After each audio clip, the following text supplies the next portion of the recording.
Welcome to our channel. Today we how to back up a Better Routeplanner, ABRP, favorites using account sync, complete guide step by step clearly. Open your web browser and navigate to the A Better Routeplanner website.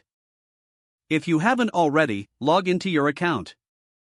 Once you're logged in, locate the dashboard where your favorite routes are displayed. In the top menu, find the Favorites tab. Click on the Favorites tab to open your list of saved routes. Look for the option to manage or sync your favorites. Click on the Sync button to initiate the backup process. Make sure to confirm any prompts that appear to ensure your favorites are synced.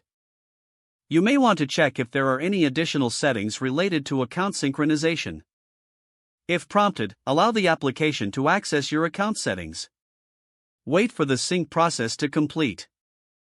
Once finished, a confirmation message will appear indicating that your favorites have been successfully backed up. To verify your backup, check the Favorites section again to ensure all your routes are listed. Now, log out of your account. To confirm your backup, log back into your account. Return to the Favorites tab again. Check that all your previously saved routes are still available. If everything looks good, you can rest assured that your favorites are backed up. You can now use a Better Routeplanner seamlessly across any device by logging into your account. Remember to sync periodically to keep your favorites updated. If the page does not load, refresh the browser or try again in a private or incognito window. Make sure you are using the correct email address, then retype it carefully to avoid small typos. If your password is not accepted, use the reset option and create a new strong password you can remember.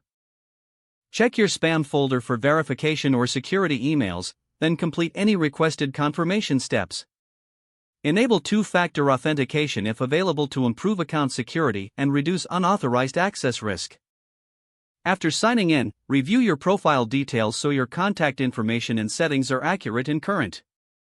If you see an error message, note it down and try again after restarting your device and internet connection. Log out when you finish, especially on shared devices, to keep your account and payment information secure. Don't forget to like this video and subscribe to our channel for more step-by-step tech guides.